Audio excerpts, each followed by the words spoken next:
कुछ पल बाद ही वर्चस्विनी रोते हुए बोल पड़ती है, क्या हुआ मेरी बच्ची को, क्या हुआ? कछुआ वर्चस्विनी के सवाल का कुछ जवाब नहीं देता है, खामोश खड़ा रहता है। वर्चस्विनी अकबकाते हुए फिर बोल पड़ती है, तुम चुप क्यों हो कछुआ, बोलो क्या हुआ है मेरी बेटी को और इसकी ये आंखें। वर्चस्विनी इसके आगे कुछ बोलती उससे पहले ही कछुआ वर्चस्विनी को दिलासा देते हुए कहता है, उसे कुछ नहीं हुआ है वर्चू, वो ठीक हो जाएगी, संभालो अपने आप को, सब ठीक हो जाएगा। इतना कहकर कछुआ वर्चस्विनी को साइड करके सीधे कुटिया के अंदर घुस जाता है। जब कुटिया के अंदर मौजूद बाकी सब लोगों की नजरें तारा पर पड़ती हैं तो उनके दिल भी दहल जाते हैं। तारा की हालत देखकर तो बिंदु को सांप ही सूंघ गया था। कार्तिक पुजारी कुछ कहने वाले थे कि उसी वक्त कछुआ कार्तिक पुजारी के पास जाता है और उनके हाथ में तारा को देते हुए कहता है, अब आप ही कुछ कर सकते हैं पुजारी जी, देखिए ना इसे क्या हो गया है। कार्तिक पुजारी तारा को अपने हाथ में लेते हुए कहते हैं, लाओ इसे मुझे दो, मैं अभी देखता हूँ तारा बेटी को, सब ठीक हो जाएगा, महादेव पर भरोसा रखो। कार्तिक पुजारी तारा को लेकर तुरंत कुटिया के एक दूसरे कमरे के अंदर चले जाते हैं। बिंदु और पलक भी कार्तिक पुजारी की मदद करने के लिए उनके साथ चले जाती हैं। देखते ही देखते कुटिया के अंदर डायना और अभिमन्यु भी आ जाते हैं। बस युग और यामिनी ही थे जो अभी तक कुटिया के अंदर नहीं आए थे। वर्चस्विनी तारा की हालत देखकर इतना ज्यादा घबरा गई थी कि उसका रो रो कर पूरा कलेजा सूख गया था। बल्लू काका अपने आसपास देखते हुए कहते हैं, अमोदिता बिटिया कहाँ है, वो भी तो तुम लोगों के साथ गई थी ना। अभिमन्यु बल्लू काका को बता देता है कि अमोदिता के साथ क्या हुआ था। अमोदिता का हाल सुनकर बल्लू काका का भी वही हाल हुआ जो वर्चस्विनी का हो गया था।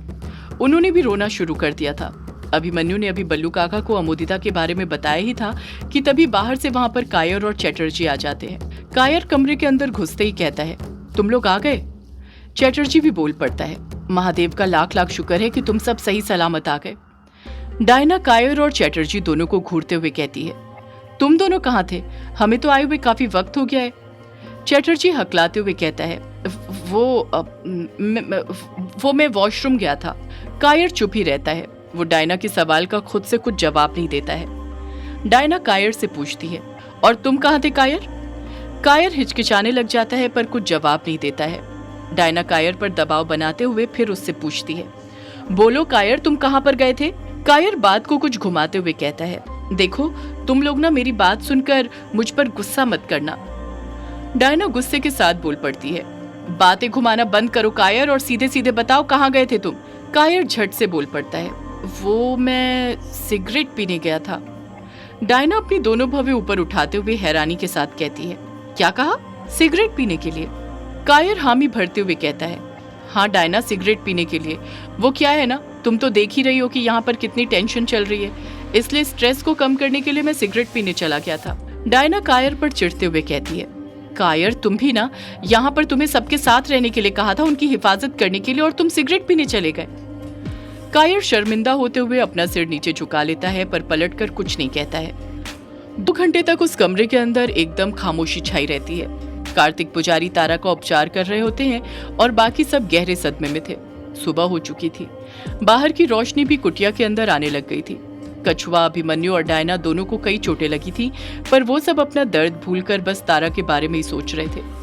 जैसे ही कार्तिक पुजारी बिंदु और पलक के साथ कमरे में से बाहर निकलते हैं, वर्चस्विनी हड़बड़ाहट के साथ कार्तिक पुजारी से पूछ पड़ती है, मेरी बेटी तारा अब कैसी है पुजारी जी, वो ठीक है ना? कार्तिक पुजारी के चेहरे पर टेंशन साफ नजर आ रही थी, इसी वजह से वो कुछ बोल नहीं रहे थे। वर्चस्विनी चीखते हुए फिर कार्तिक पुजारी से पूछती है, आप कुछ बोल क्यों नहीं रहे पुजारी जी, बोलिए ना, कैसी है मेरी बच्ची अब? कार्तिक पुजारी धीरे से कहते हैं, वर्चस्विनी, मैंने तारा के जख्मों पर जड़ी बूटियों का लेप लगा दिया है, पर अभी तक उसे होश नहीं आया है, देखते हैं कब तक आता है। वर्चस्विनी गुस्से के साथ कहती है, कब तक आता है इससे आपका क्या मतलब है पुजारी जी? कार्तिक पुजारी वर्चस्विनी को दिलासा देने के लिए कहते हैं, उसे होश आ जाएगा वर्चस्विनी, बस अभी हमें सब्र से काम लेना है। जड़ी बूटियां एकदम से शरीर पर असर नहीं करती हैं, धीरे धीरे असर करना शुरू करती हैं। जैसे ही जड़ी बूटियों का असर होगा तारा को होश आ जाएगा, तुम चिंता मत करो। वर्चस्विनी फिर कुछ कहने ही वाली होती है कि कछुआ वर्चस्विनी के पास जाता है, उसके कंधे पर हाथ रखकर उसे इंतजार करने का इशारा कर देता है। वो भी चुप हो जाती है। पलक भी तुरंत अभिमन्यु के पास जाकर उससे पूछती है, तुम्हें भी तो चोटें आई हैं अभी, आओ मैं तुम्हें भी जड़ी बूटी का लेप लगा देती हूँ। अभिमन्यु कहता है, मुझसे ज्यादा चोट तो युग को आई है पलक, पहले उसे जड़ी बूटी का लेप लगाओ। पलक अपने आसपास युग को देखती है, पर उसे युग कुटिया के अंदर कहीं पर भी नजर नहीं आता है। पलक कहती है, युग तो यहाँ पर नहीं है। बिंदु भी अपने आसपास देखते हुए कहती है, यहाँ पर तो यामिनी भी नहीं है। कार्तिक पुजारी जी कुछ घबराते हुए कहते हैं, युग और यामिनी तुम्हारे साथ नहीं आए क्या? अभिमन्यु कार्तिक पुजारी के सवाल का जवाब देते हुए कहता है, नहीं पुजारी जी, वो तो हमारे साथ ही आए थे बाहर तक। इतना कहकर अभिमन्यु खुद चुप हो जाता है। अभिमन्यु के चुप होते ही चैटर्जी बोल पड़ता है, युग और यामिनी तो बाहर बैठे हुए हैं, मैंने उन्हें देखा था, वो पत्थर के पास थे। कार्तिक पुजारी हैरानी के साथ कहते